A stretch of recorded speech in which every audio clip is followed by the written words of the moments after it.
ఎమ్మెల్యేలుగా కానీ లోకల్ బాడీస్లో కానీ నాయకత్వం వహించినటువంటి సందర్భాలు లేవు అధ్యక్ష. ఫస్ట్ టైం 83లో ఎన్టీ రామారావు గారు పార్టీ పెట్టిన తర్వాత ఈ రాష్ట్రంలో బలహీన వర్గాలకి రాజకీయంలో సముచితమైనటువంటి స్థానం ఇచ్చి ఎప్పుడు శాసనసభలో అడుగు పెట్టనటువంటి బలహీన వర్గాలని చట్టసభలకి పంపించినటువంటి పార్టీ తెలుగుదేశం పార్టీ. పసుపు జెండా అని గర్వంగా సగర్వంగా ఒకసారి గుర్తు చేస్తున్నాను అధ్యక్ష. ఈ విషయాలు ఎందుకు చెప్తున్నానంటే చాలామందికి తెలియదు అధ్యక్ష. తెలుగుదేశం పార్టీ పుట్టిన తర్వాత చాలామంది పుట్టారు. తెలుగుదేశం పార్టీ 4-5 సార్లు అధికారంలోకి వచ్చిన తర్వాత కూడా చాలామంది పుట్టారు. అటువంటి చాలామందికి ఈ విషయాలు తెలియనటువంటివి ఒక్కసారి ఈ సందర్భంగా గుర్తు చేస్తున్నాను అధ్యక్ష. అయితే ప్రధానంగా ఈరోజు రిజర్వేషన్ల అధ్యక్ష, ఈ రిజర్వేషన్లు 1987వ సంవత్సరంలో మొట్టమొదటిసారి ఎన్టీ రామారావు గారు స్థానిక సంస్థల్లో బలహీన వర్గాలకి రిజర్వేషన్లు కల్పిస్తే స్థానిక ప్రభుత్వాల్లో అవకాశం ఉంటే బలహీన వర్గాలు అన్ని విధాలా ముందుకొస్తారని చెప్పి 20% రిజర్వేషన్లు ఇచ్చినటువంటి ఘనత ఎన్టీ రామారావు గారికి తెలుగుదేశం పార్టీకి దక్కిందని చెప్పి ఈ సందర్భంగా తెలియజేస్తున్నాను. కాలక్రమేణా 1995లో మన నాయకులు మన ముఖ్యమంత్రి శ్రీ నారా చంద్రబాబు నాయుడు గారు రాష్ట్రానికి ముఖ్యమంత్రిగా బాధ్యతలు తీసుకున్న తర్వాత 1995లో అధ్యక్ష ఒక చట్టాన్ని తీసుకొచ్చి 20% ఉన్నటువంటి బీసీ రిజర్వేషన్ని 34% తీసుకొచ్చినటువంటి ఘనత మన నాయకులు మన ముఖ్యమంత్రి శ్రీ నారా చంద్రబాబు నాయుడు గారికి దక్కుతుందని చెప్పి ఈ సందర్భంగా తెలియజేస్తున్నాను అధ్యక్ష. 1994 నుంచి 2020 వరకు అధ్యక్ష ఏ ఎన్నికలు జరిగినా ఏ సందర్భంలో కూడా ఎక్కడ ఎటువంటి ఇబ్బంది లేకుండా 34% రిజర్వేషన్లతో ఇటు గ్రామ పంచాయతీల్లో మండల పరిషత్తుల్లో జిల్లా పరిషత్తుల్లో రిజర్వేషన్లు ఇచ్చి బలహీన వర్గాలకి రాజకీయంగా అవకాశం ఇచ్చాం అధ్యక్ష. అదేవిధంగా మున్సిపాలిటీల్లో 33.1% రిజర్వేషన్లు ఇచ్చి ముందుకు సాగించాం అధ్యక్ష. 2019లో నేను ఎప్పుడు మాట్లాడినా చెప్తాను, ఎవడేమనుకున్నా ఒక దుర్మార్గుడు ఈ రాష్ట్రానికి ముఖ్యమంత్రిగా వచ్చారు. ఆయన రావడం ఈ రాష్ట్రానికి చెనిపట్టింది. బలహీన వర్గాలకి 5 సంవత్సరాల్లో సంక్షేమం ఇవ్వకపోయినా పర్వాలేదు, అభివృద్ధి చేయకపోయినా పర్వాలేదు, ఏ విషయంలో సహకారం అందించకపోయినా పర్వాలేదు అధ్యక్ష. స్వాతంత్ర భారతదేశంలో మొట్టమొదటిసారి ఆయన అధికారంలోకి వచ్చిన తర్వాత బలహీన వర్గాల మీద దమనకాండ చేశారు అధ్యక్ష. బలహీన వర్గాల మీద దాడులు చేసి జైల్లో పెట్టి ఏ విధంగా హింసించారో మీ అందరికీ తెలుసు అధ్యక్ష. దీనికి కారణం ఏమిటంటే 1982 తెలుగుదేశం పార్టీ పుట్టినప్పటి నుంచి చాలాసార్లు అధికారంలో ఉన్నాం, చాలాసార్లు ప్రతిపక్షంలో ఉన్నాం. కానీ అధికారం ఉన్నా ప్రతిపక్షం ఉన్నా నిరంతరం తెలుగుదేశం పార్టీకి అండగా దండగా ఉన్నటువంటి వర్గం బలహీన వర్గం అని చెప్పి బలహీన వర్గాల మీద కక్ష కట్టారు అధ్యక్ష. ఆ రోజు రాజశేఖర్ రెడ్డి కానీ నిన్న గొడ్డల పార్టీ అధ్యక్షుడు కానీ కక్ష కట్టి ఏ విధంగా ఇబ్బంది పెట్టారో మనందరం కూడా చూసాం అధ్యక్ష. అందులో భాగంగానే 2019 అధ్యక్ష ఎలక్షన్లు వచ్చాయి. లోకల్ బాడీస్కి 34% రిజర్వేషన్లు ఉన్నాయి. ఏదో నేను బలహీన వర్గాలకి మేలు చేస్తున్నాను, నేను కూడా బలహీన వర్గాల్లో కలిసిపోవాలి, బలహీన వర్గాలు ఎప్పుడూ తెలుగుదేశం పార్టీకి అండగా ఉంటుందని చెప్పి 34% నుంచి రిజర్వేషన్స్ పెంచి ఒక జీవో కూడా ఇచ్చారు అధ్యక్ష. ఎంత దుర్మార్గంగా మోసం చేశారో ఈ సభ ద్వారా రాష్ట్రంలో ఉన్నటువంటి బీసీలకి ఒకసారి నేను తెలియజేస్తున్నాను. ఒక చట్టంలో 34% రిజర్వేషన్లు ఉండేటప్పుడు నువ్వు రిజర్వేషన్లు బీసీలకి పెంచేటప్పుడు ఆ చట్టాన్ని సవరణ చేయాలి అధ్యక్ష. ఆ చట్టంలో మార్పు తీసుకురావాలి. కనీసం ఆ రోజున్న పరిస్థితిలో మాకు తెలుసుకోవడానికి కూడా అవకాశం లేదు అధ్యక్ష. 5 సంవత్సరాలు ఏ జీవో పెట్టినా ఏ నిర్ణయం తీసుకున్నా ఎక్కడ బయట పెట్టిన సందర్భాలు లేవు అధ్యక్ష. కనీసం చూసి తెలుసుకొని మేము ఏదైనా లీగల్గా ముందుకెళ్దామన్నా 5 సంవత్సరాలు ఎక్కడ జీవోలు కానీ ప్రభుత్వ నిర్ణయాలు కానీ బయటకు తెలియకపోవడం వల్ల చాలా నష్టపోయాం. అందులో కూడా చట్ట సవరణ చేయకుండా రిజర్వేషన్లు పెంచి నేను బీసీలకి ఏదో ఎక్కువ చేశానని చెప్పి మాయ మాటలు చెప్పి లబ్ధి పొందాలని ప్రయత్నం చేశారు అధ్యక్ష. ఆ రిజర్వేషన్ల మీద కోర్టుకు వెళ్ళింది అధ్యక్ష సమ్రెడ్డి. నేను ఎంక్వైరీ చేయమన్నాను. అది కూడా ఈ దుర్మార్గుడు పన్నినటువంటి పన్నాగమని బయటికి బీసీలకు రిజర్వేషన్లు ఇస్తున్నామని చెప్పి మళ్ళీ వాళ్ళనే కోర్టుకు పంపించి ఆ రిజర్వేషన్లు అమలు చేయకుండా కోర్టులో అడ్డంకి వేసినటువంటి దుర్మార్గులు కూడా వీలే అనేది నేను అనుమానం పడుతున్నాను అధ్యక్ష. ఈరోజు హైకోర్టులో మీరిచ్చిన జీవో కొట్టేశారు.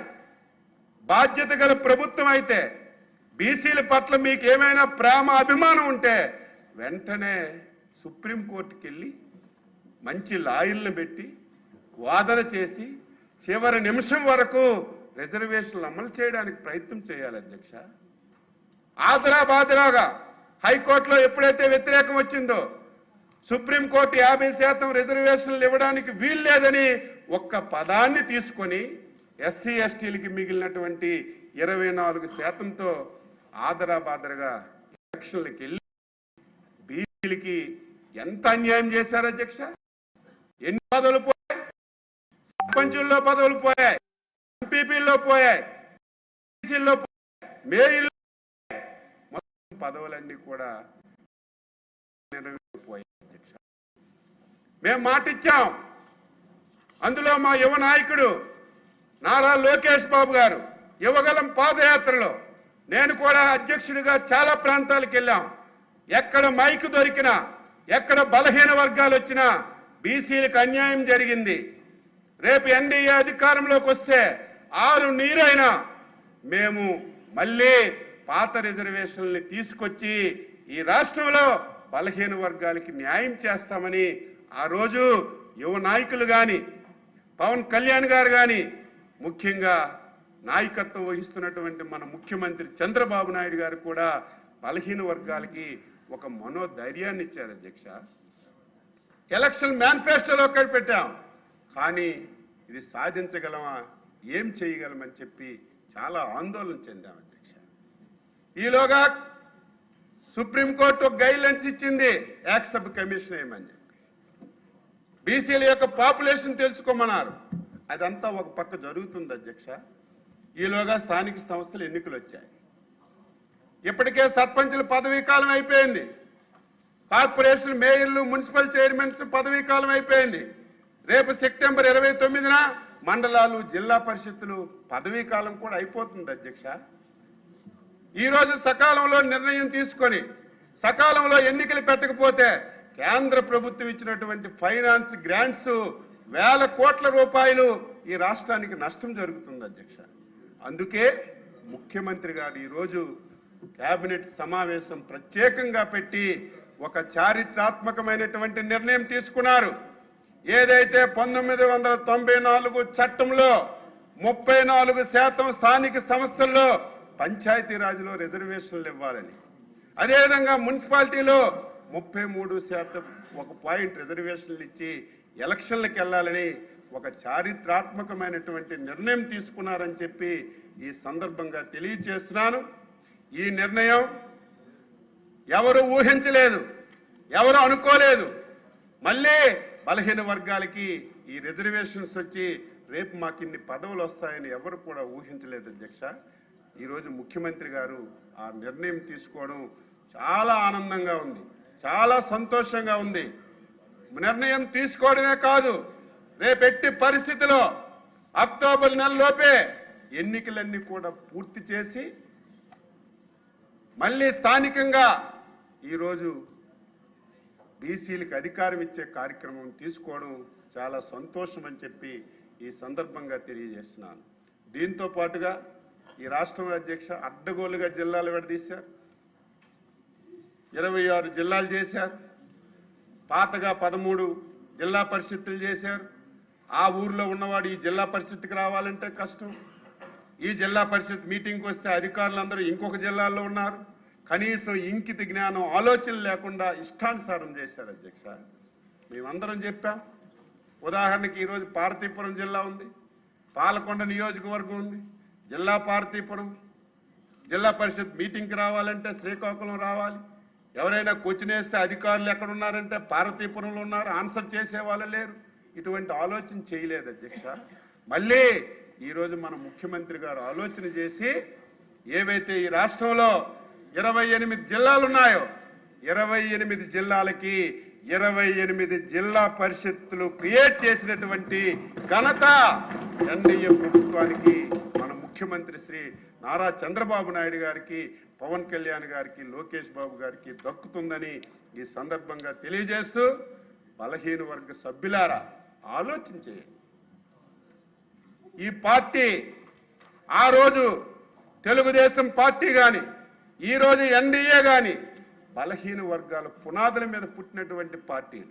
అనునిత్యం ఏదో అధికారంలో ఉంటే బలహీన వర్గాల మీద మాట్లాడటం కాదు, అధికారం ఉన్నా లేకపోయినా బలహీన వర్గాల కష్ట సుఖాల్లో పాలు పంచుకుంటున్నటువంటి పార్టీలు తెలుగుదేశం ఎన్డీఏ ప్రభుత్వాలు. కాబట్టి ఇప్పటికైనా ఆ మోసగాడి యొక్క మోసాన్ని తెలుసుకొని, కొంతమంది ఇంకా కావాలని, ఇంకా కొంతమంది ఆ ముసుగులో ఉండి కొంతమంది కావాలని ప్రయత్నం చేస్తున్నారు.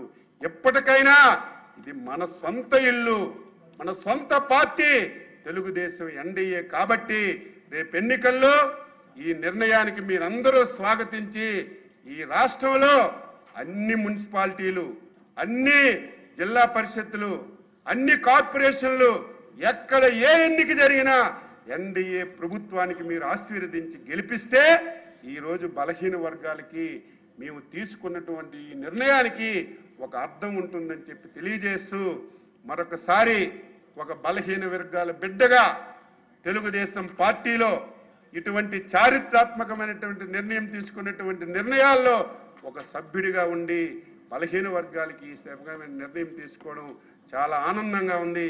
మరొకసారి రాష్ట్రంలో ఉన్నటువంటి బలహీన వర్గాల తరఫున ముఖ్యమంత్రి చంద్రబాబు నాయుడు గారికి, ఉప ముఖ్యమంత్రి శ్రీ పవన్ కళ్యాణ్ గారికి, మా యువ నాయకులు నారా లోకేష్ బాబు గారికి మనస్ఫూర్తిగా శుభాకాంక్షలు, అభినందనలు తెలియజేస్తూ ఈ అవకాశం కల్పించిన మీకు ధన్యవాదాలు తెలియజేస్తూ సెలవు తీసుకుంటున్నాం. జై హింద్.